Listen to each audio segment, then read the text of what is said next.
Thank you very much everyone for joining. I hope that you already had an excellent first day of the conference, did you? Perfect. So, thank you for joining. Together today we'll discuss about integration testing with Spring Security. Some of you might know that I'm a Spring Security fan, so the reason for choosing this talk might be obvious.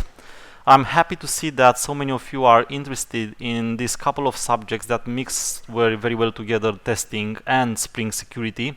And today we'll just have a short chat about why this is important and how should you do it.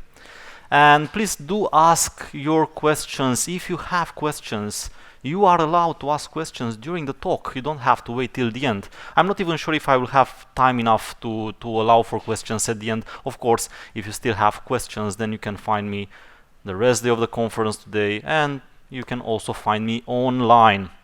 So, you know, we always introduce bugs when making changes. And the reason we write tests is because we kind of try to avoid as much as possible delivering faults in production. That's, I think, the first reason we spend time and part of our soul together with time writing tests. Now, who likes writing tests? I'm not one of the guys writing tests. Anyone who likes writing tests? Okay, you like. I don't. I'm sorry. I'm not one of the guys who like to write tests. I'm not sure if you know me. If you don't, it's not a problem. Happy to meet you. If you know me, it's most likely either because of one of those books that I wrote. I have some of them with me. If you didn't scan the QR code at the beginning, no worries. I will show it also at the end, and I will give a few copies of my books, or one of the social media, especially YouTube. So people know me from the YouTube channel. Anyone follow me on YouTube here?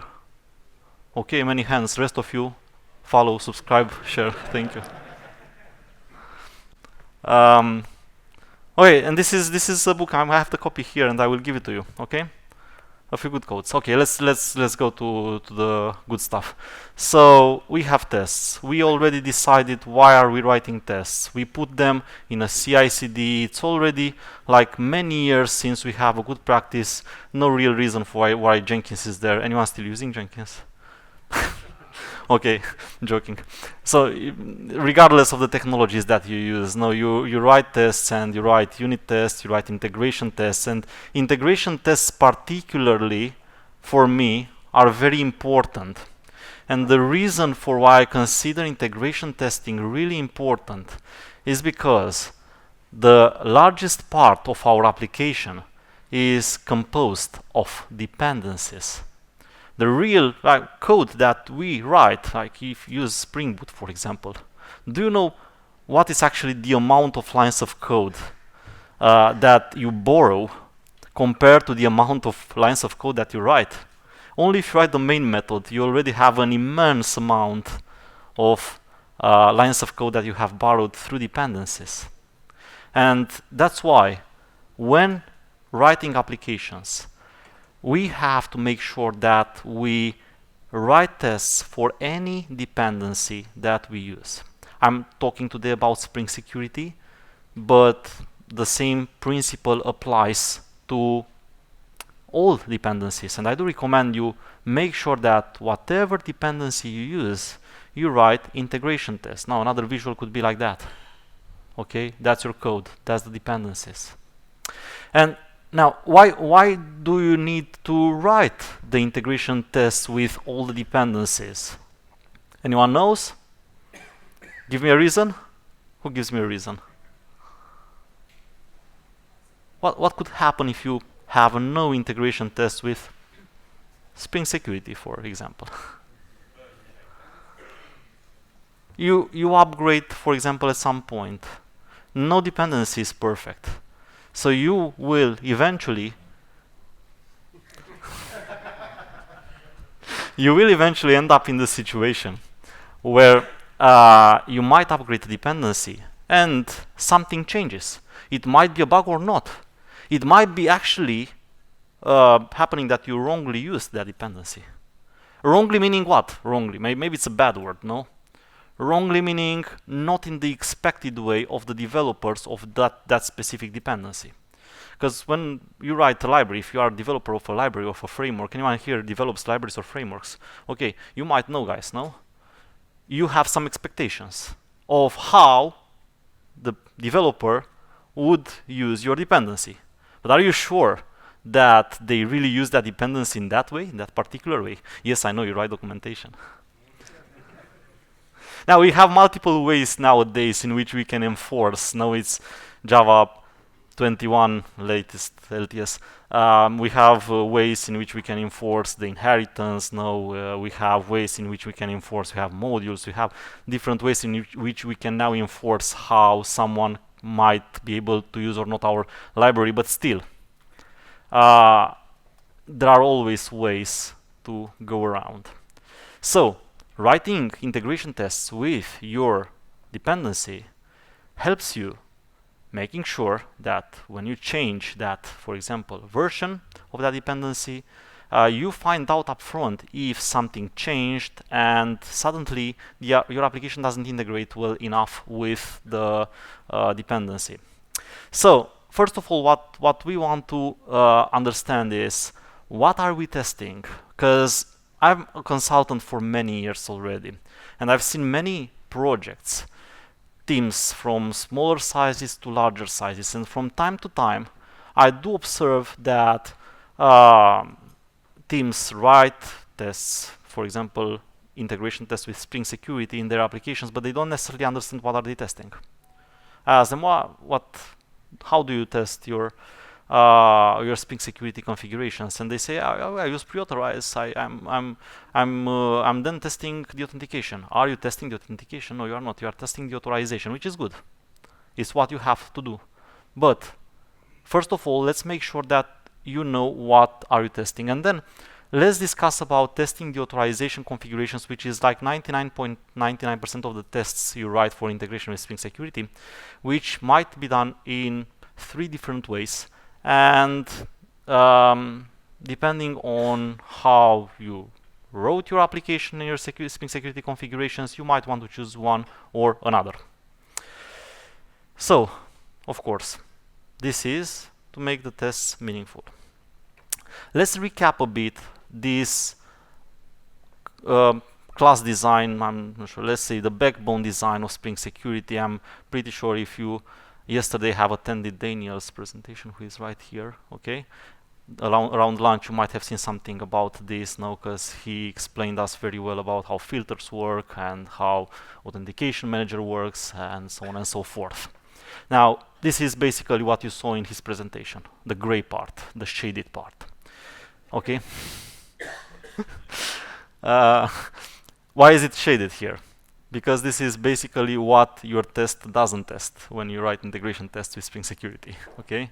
Or not by default. So when you write a test, the test only uses the security context, which is that part of your application storing the authenticated user at the end. Okay, it's an authentication instance of a type implementing the authentication interface, which, as you have learned yesterday from Daniel's talk, is not only the authenticated user, but it can be also the user during the authentication process. Am I right, Daniel? Okay, I learned something, you see. So point is, if you want to test authentication, you will do it differently, but mainly when you write your integration test, you test authorization, so somehow you mock the user in the security context, and your test will rely on the mocked user there, considering that someone did authenticate and considering exactly those characteristics you have written. It's like when you write a mock object in your test. Why do you write mock objects? To manipulate the dependency. Here you don't manipulate the dependency, you manipulate the user itself, considering that a specific kind of user logged in, and making sure that the authorization rules and Spring Security applies those authorization rules in the right way. So this is how it looks like, and I'm not going to show code on slides because I don't like that. Oh man, It always happens like that when I exit the PowerPoint for some reason. I'm gonna go and plug it in and out again, because I'm gonna hopefully be able to show you my my IntelliJ, and I have here a very complex application. Yeah, so it basically it's a web application with only one endpoint and a very short configuration. What's this? 3.2. Who's still using that? Much better. Let's go a bit through the security configuration as well, because depending on what we have here, we do expect something or not to happen in our tests. So I'm just have this demo endpoint, and I'm gonna change this for the beginning. Let's say I don't need to have any specific authority. I just want it to be authenticated now. So how do I write my test in this case? The first approach I can use is to have a mock user, the simplest way. So how do you name the methods for your tests, by the way? Is test1 a right name? I love it. I love it. You know why I love it? Because what I usually do is that I'm using this plain name, and I don't have to use like a literally very long name with underscores, like describing the complete test case of my test. Of course, it works if you have GUnit 5, but since I have used it for many years already, I prefer doing that. So I prefer giving a short name to my test. So don't blame me for that, because I'm then going here and writing like given that blah blah blah blah and blah blah blah blah blah blah blah blah. Okay, something like that. And since with Java 17 I do have the text blocks, then I don't even have to see those lot of quotes and plus signs and so on and so forth. So it looks very nicely in the code. For me, it works. It might not work for you, but for me it works. And now it's not really relevant what kind of test am I writing here. So I might, for example, I might write a simple Spring integration test where I just auto-wire the object, or I might use mock MVC and go through the whole contract and testing of the whole endpoint. We can do that very easily anyway. So regardless of how exactly you test, as long as you go through the Spring context, which happens using a normal Spring integration test or using mock MVC, you will be able to use the same approach for writing your Spring security configuration. So it's basically the same. So let's just assume now I'm using mock MVC for whatever reason. Okay? But I could have just simply used, again, just injected my object and that's it. So I will perform a get.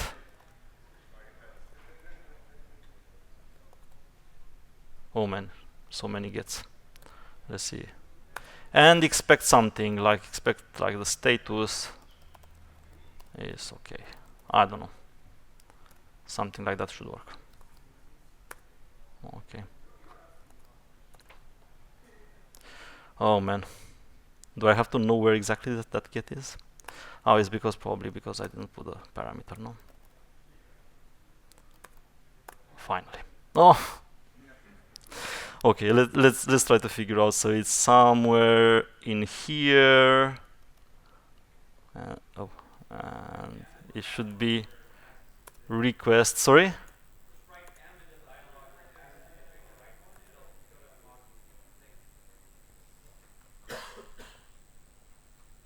I didn't hear what I have to write, sorry.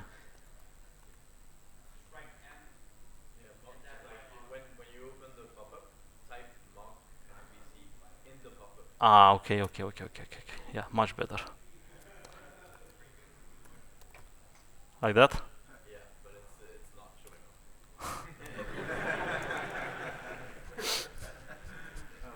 up.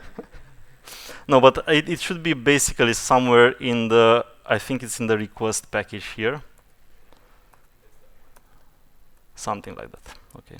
So I was faster than IntelliJ. Okay, and throwing an exception here probably. Okay. So naturally, if I'm running this should fail now, hopefully, because I try to perform a get on an endpoint. I'm expecting a 200 OK, but I don't have a user, no? Because no one is authenticated by default, which makes sense. But if I want, I can use one of the approaches, which was that with mock user. And simply just adding this. Now I have a user.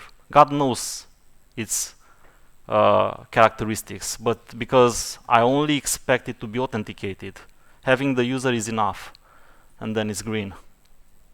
But now, being a mock user, you can do with a mock user whatever you do with any mock. Manipulate it in such a way in which you can then have whatever test case you want to have. So I can just go here and say I want the authorities, and then I can give an array of authorities. Say I want this user to have the read authority, because for example in this case, say I don't want just to test that the user is authenticated, but maybe my user really has to have a specific authority, for example. So this is a great tool for the majority of the test cases, but it doesn't work for all of them. Okay, and the reason it doesn't work for all of them, yeah, and you can put the username, you can put whatever there, whatever it's important for you. Okay, I will skip over that.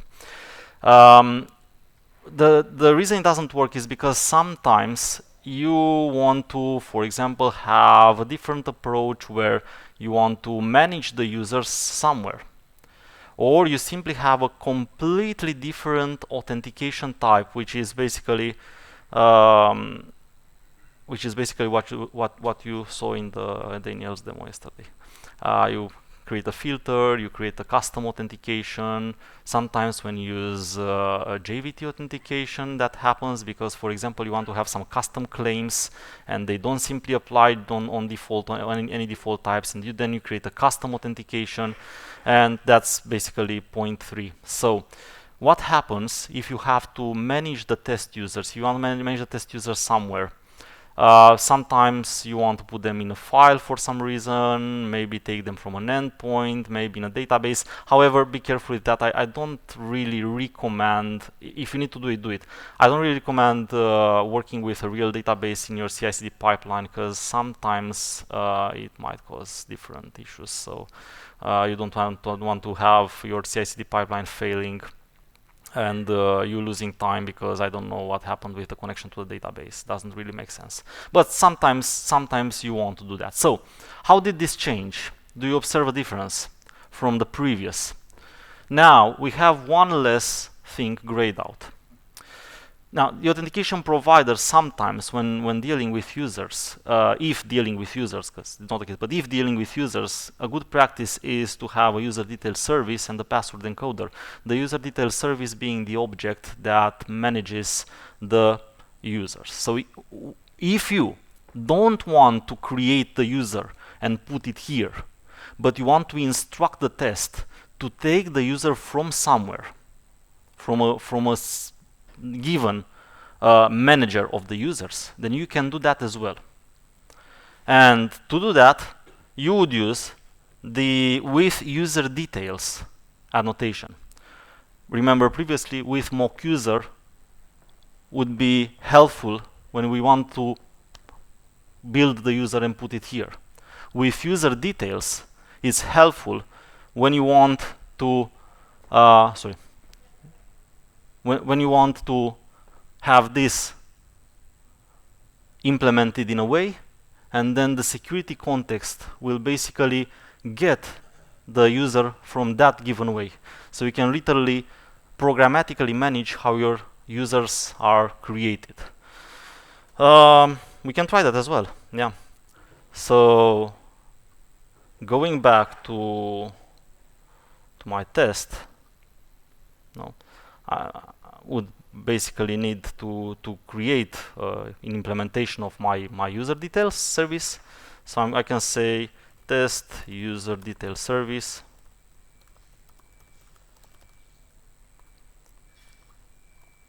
I implement it.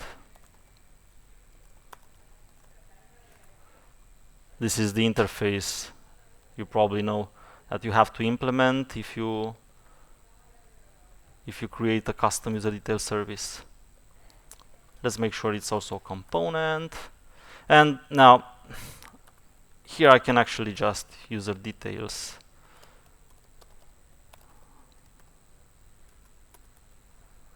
And try to build something because it's irrelevant. Normally, again, would make sense only if you something very secure like that, and then you return it. No. But then what you can do with username? Sorry, here it was with username. What you can do is instead of with mock user, you just write with user details. And then you have, of course, again, a few possibilities here. First of all, sometimes you might have multiple user details implementations, case in which you will have to provide the bin name. And if you want to specifically use one of the users, which by default is user, then you will have to provide that. So in my case, if I only have one user and it's called Bill, then I would have to go here and name the user I want to use for this specific test case. So I kind of want to name it. Of course, user doesn't make sense. That's why it's grayed out, because it's by default user. So, but in my case it's Bill, so I need to test with Bill, and that should make sense. Any questions up to now? I don't see any hands. I told you can ask the questions during the presentation. No, finally. That's good. Okay, green. Now, normally, if I put something different here, it should fail now because the user doesn't exist. And when I used Bill, I used the exact characteristic of that user details instance. But being that, what? I don't know how to explain that. I will skip over. Probably didn't compile or something. Anyway, so if I'm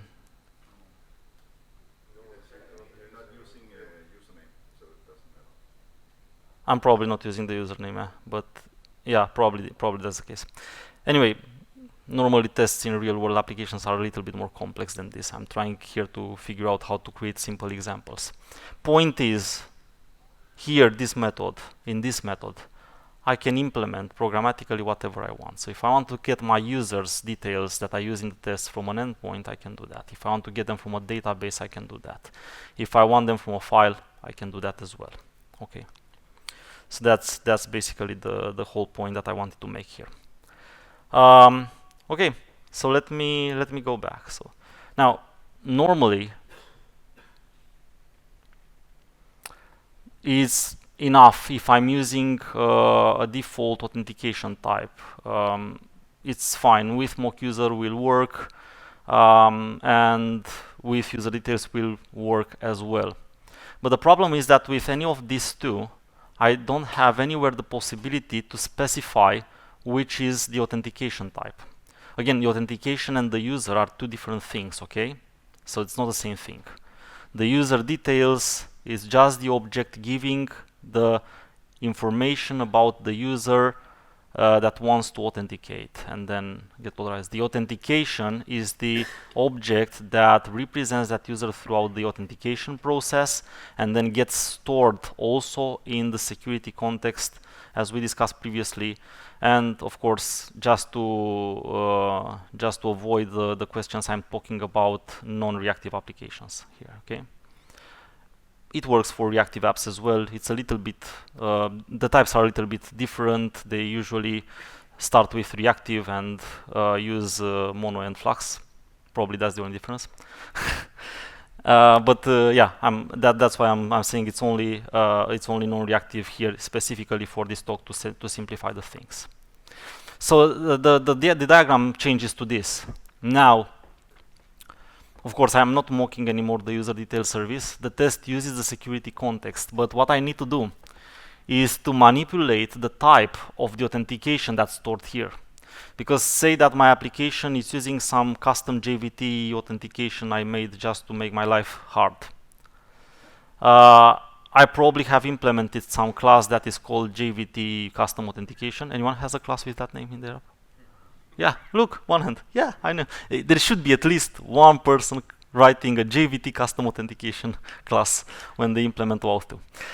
So the point is, if you have that, and you probably have created that in the converter, no, we use that converter to change the JVT into a custom authentication. You did that probably to get some custom claims from that JVT, and then have them in your app for whatever reason throughout your application, rather to for using them in the authorization configurations, or simply because you needed them for your business implementations there. But in that case, you will have the problem that when you want to really test with those custom types, you don't have them. No, because if I'm going here back now, and I'm trying with either with mock user or with user details to use the, I don't know, give me a claim name. Licenses. Okay, I want to use the licenses type on my JVT to implement the authentication. Is licenses not null? Whatever that means. I can't do that because I don't have any licenses here. Okay? So if I really want to do that, I have a custom authentication with custom claims, and I want to make sure that I implement them, then it's a little bit more difficult to put everything in place, but it's still possible. And to do that, in that case, I would have to create my own annotation. So same as I used with mock user or with user details, I can create my custom annotation. That custom annotation will contain the licenses type that I need, and whatever else I want, can have anything I need. Then I will have to create a factory class that changes the user into that specific custom authentication type. And then I will definitely use it the same way. So I'm just using it the same. Step 1, 2, and 3. We can follow them if you want. I'm not sure if I still have enough time because I also want to give you the book. So I'm just going fast through them, but you will trust me that it's working. So I will have to just create the custom with, let's call it the same way, with custom user, I don't know.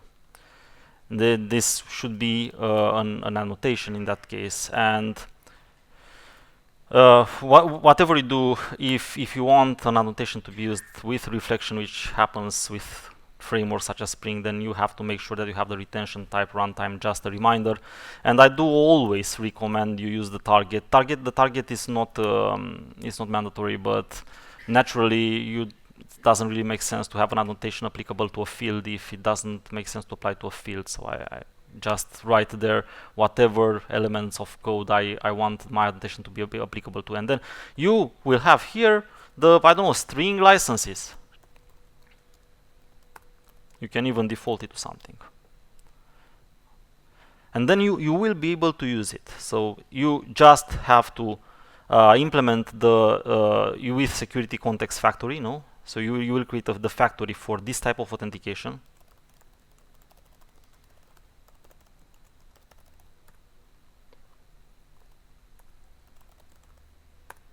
For this specific, so you give here the annotation name that you have created. Why am I not using the full screen? So was with custom user, no? And allowing you here, in this case,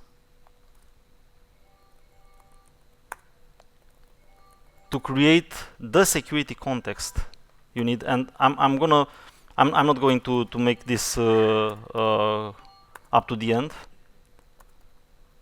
because we don't have the time, and I also want to give you the books. But it would be something like that, no? So here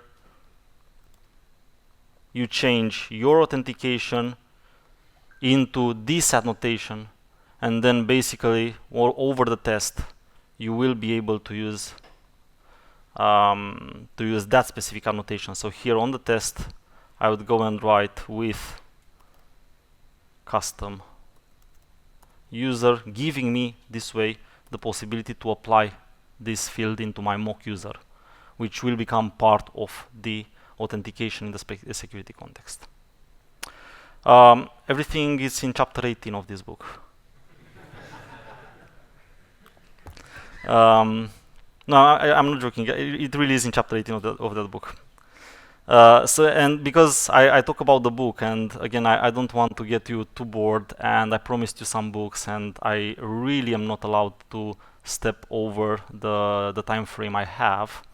Let's have some fun, and I will give you the books, and then of course, if you still have questions, because you already have so many questions, I will answer them.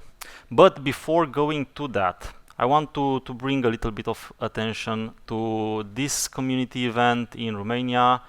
I'm of course part of the Romanian community, and I have to promote the events of the Romanian community. So I want to invite you to either as attendees or speakers to Vox Cluj-Napoca.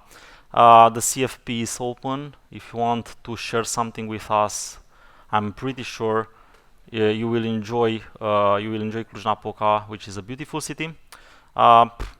Beautiful view. It has bears. You can pet them if you want. I don't recommend that. Sometimes people try that and they end up with less kilos. But you can see them there. Like, it will be not only a learning experience, but also a nice touristic experience in case you haven't seen that. So yeah, I'm gonna answer your questions. I'm gonna give the books, and I wanted just to shout out again that you can follow me on social media. I'm quite active on Twitter or X or whatever the name is, and YouTube and LinkedIn. If you want to try one of my books and you have questions, you can also shout out on social media about them. And yeah, I'm happy if you like them and if you recommend them. This is the QR code again. So if at the beginning, if you joined us later and at the beginning you didn't scan the QR code, if you want, so it's not mandatory, you just put your name there one time. Oh, and by the way, those of you watching now the recorded session because you weren't here, it doesn't work. So if you want, I have these 4 paper copies with me, and I will give them. And eventually, if you want also a signature on them, I can give it after the talk to avoid keeping the room busy, because again, my time frame is almost over as far as I can see. So did everyone, is anyone still scanning? I still see some phones scanning in the back there. Yes? Question? What's the best way in the security context factory to have like multiple users, just to switch case and then pass some parameter in the annotation?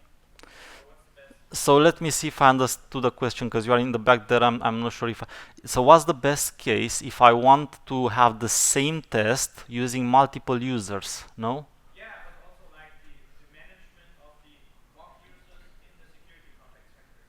Because in the annotation you can only pass like strings.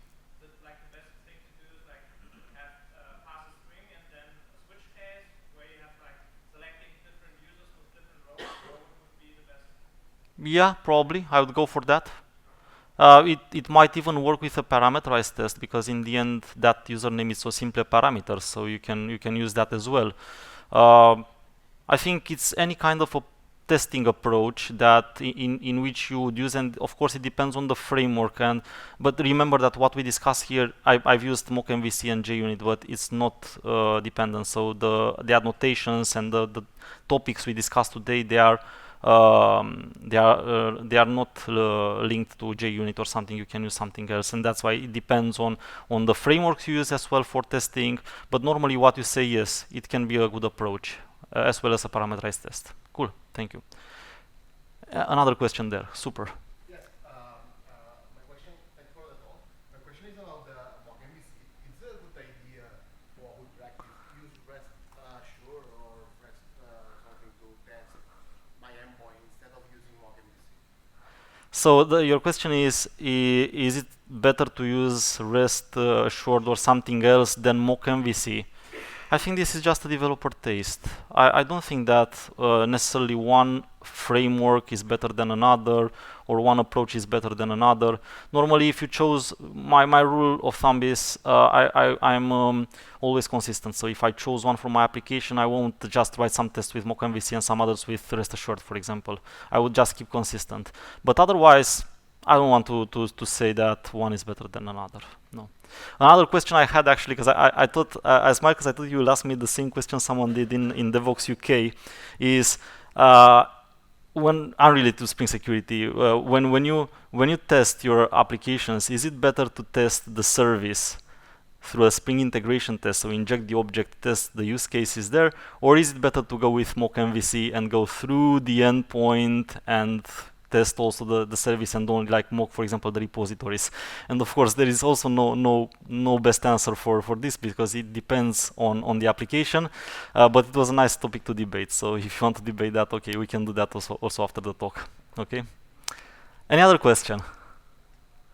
If no other questions, then I'm gonna give you this nice paper copies. So let me go here. What should I use to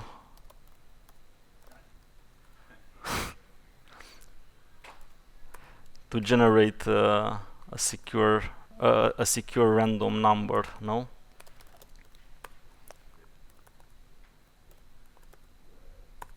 And now I have to see how many of you.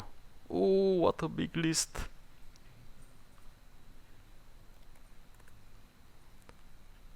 Big.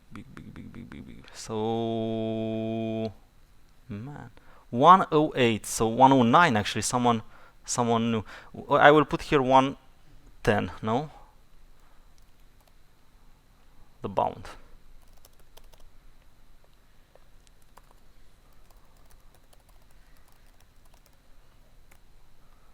And first of all will be the 3 copies of Spring Security in action, and then will be the Spring Star here. Okay, so let's run it.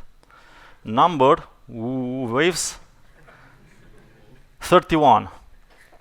Let's see who is number 31. Number 31 is SAL. Who is SAL? Thunder's applause, yeah. You can take all of them after, so I will give all of them after to avoid losing too much time, okay? Because then they will kick me out of the room. Then I'm gonna